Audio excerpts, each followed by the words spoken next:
Hi friends, ఈరోజు మనం చేయబోయే వంట చికెన్ ఫ్రై అండి. చాలా టేస్టీగా చాలా ఈజీగా తయారు చేసుకుందామండి. ముందుగా హాఫ్ కేజీ చికెన్ తీసుకొని కడిగి పక్కన పెట్టుకోవాలండి. గ్యాస్ ఆన్ చేసుకొని కళాయి పెట్టుకొని 1 స్పూన్ ఆయిల్ తీసుకోవాలండి. ఆయిల్ వేడయ్యాక 5 లవంగాయలు, దాల్చిన చెక్క కొంచెం తీసుకొని 4 రెబ్బల కరివేపాకు, 4 పచ్చిమిర్చి నిలువుగా కట్ చేసినవి మరియు ఒక లార్జ్ సైజ్ ఆనియన్ సన్నగా నిలువుగా కట్ చేసినవి తీసుకోవాలండి. 1 టేబుల్ స్పూన్ సాల్ట్, చిటికెడు పసుపు తీసుకొని బాగా కలిదిప్పుకొని మూత పెట్టుకోవాలి. సిమ్లో ఉంచాలండి.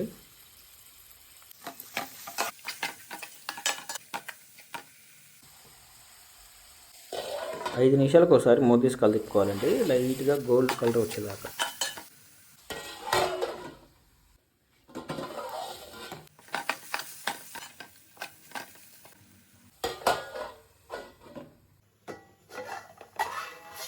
ఆనియన్ గోల్డ్ కలర్ మారాక మనం ముందుగా కడిగి పెట్టుకున్న చికెన్ తీసుకొని బాగా కలుపుకొని మూత పెట్టాలి.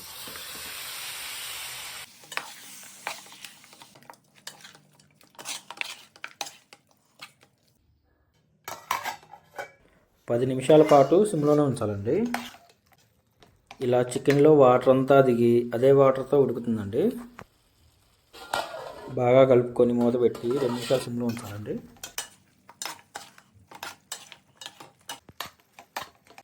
2 టేబుల్ స్పూన్ కారం తీసుకొని బాగా కలిపుకోవాలి.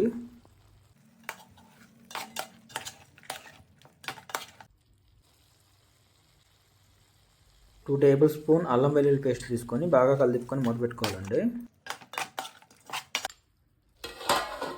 5 నిమిషాల దాకా సిమ్లో ఉంచాలండి. మూత తీసి బాగా కలిపుకోవాలి.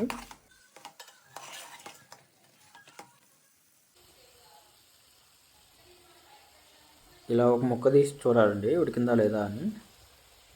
చికెన్ ఉడికాక 1 స్పూన్ ధనియాల పొడి వేసి బాగా కలిపుకొని మూత పెట్టుకోవాలండి. 3 నిమిషాల దాకా సిమ్లో ఉంచాలి.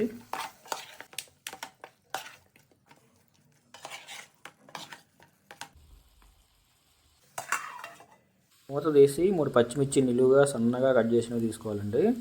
కొంచెం కొత్తిమీర తీసుకొని కలిపుకోవాలి. మూత పెట్టి 2 నిమిషాల దాకా సిమ్లోనే ఉంచాలి.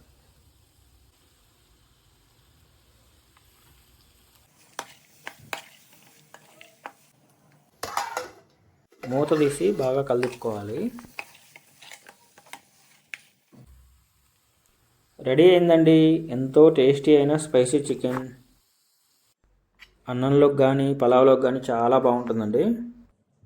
మీరు ట్రై చేసి ఎలా వచ్చిందో కామెంట్ సెక్షన్లో పెట్టండి.